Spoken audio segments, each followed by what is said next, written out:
अस्सलाम वालेकुम दोस्तों आज की वीडियो में मैं आपको डॉक्टर ग़ुलाम जिलानी बर्क साहब की एक किताब का तारुफ कराऊंगा। ये किताब कुरान करीम के हवाले से एक बहुत ही मुफीद किताब है।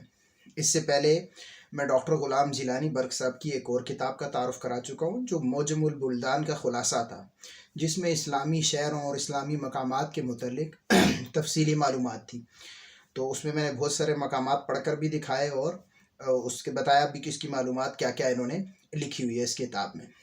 आज मैं आपके सामने जो किताब लाया हूँ उसका नाम है मोजमुल कुरान।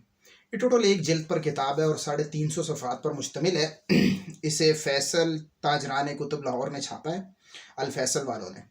और इसके अंदर आपको क्या क्या मिलेगा मैं इसकी फहरिस्त से पढ़ के बता देता हूँ कि किस किस चीज़ के मुतल्लिक मालूमात मिल जाएगी। अच्छा, मिसाल के तौर पर कुरान करीम में आता है सानी इस्नैन, इससे क्या मुराद है यहाँ पता चल जाएगा। कुरान करीम में आया है जिब्रील, पता चल जाएगा। जिन आया है, जूदी आया है, जूदी क्या है, कहाँ वाक़ है, सब आ जाएगा। बुरूज का लफ्ज़ कुरान में आया है, वो पता चल जाएगा। ठीक है, इसी तरीके से बदर का लफ्ज़ आया है, बाल का लफ्ज़ आया है, बक्का का लफ्ज़ आया है, बलद का लफ्ज़ आया है। तो इस हवाले से और जितना कुछ भी लिखा है इन्होंने सब कुछ बाहवाला लिखा है। और इन्होंने मखसूस इख्तिसारात बनाए, यानी किसी भी चीज़ किताब का नाम पूरा पूरा लिखने के बजाय उसको मुख्तसर कर लिया।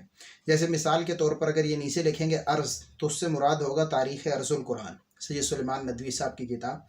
और इसी तरीके से अगर इन्होंने कहीं लिखा है बाड, बे अलिफ डाल, तो इसका मतलब होगा बाइबल डिक्शनरी। इसी तरीके से अगर कहीं बरतानिका लिखा है तो इसका मतलब होगा इंसाइक्लोपीडिया बरतानिका। और इसी तरीके से दीगर बहुत सारे इन्होंने इख्तिसारात किए हैं और वो पहले सफ़े पर ही दे दिए, आप देखकर वहाँ से पढ़ लेंगे। तो जो लोग कुरान पर काम करते हैं तो उन्हें ये किताब अपने पास ज़रूर रखनी चाहिए, इससे भी मदद लें।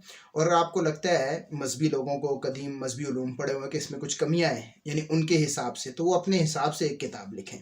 जदीद लोग इससे फ़ायदा उठाएँ और कदीम लोगों को अगर कोई एतराज़ हो तो वो इससे फ़ायदा उठाएँ।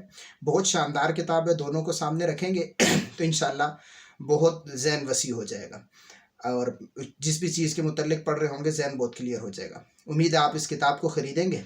वीडियो अच्छी लगी तो लाइक कीजिएगा। मज़ीद किताबों के तारुफ़ के लिए हमारे चैनल की प्लेलिस्ट वाले सेक्शन को मुलाहिज़ा फरमाएँ। मिलेंगे अगली वीडियो में। अस्सलामु अलैकुम वरहमतुल्लाहि वबरकातुहू।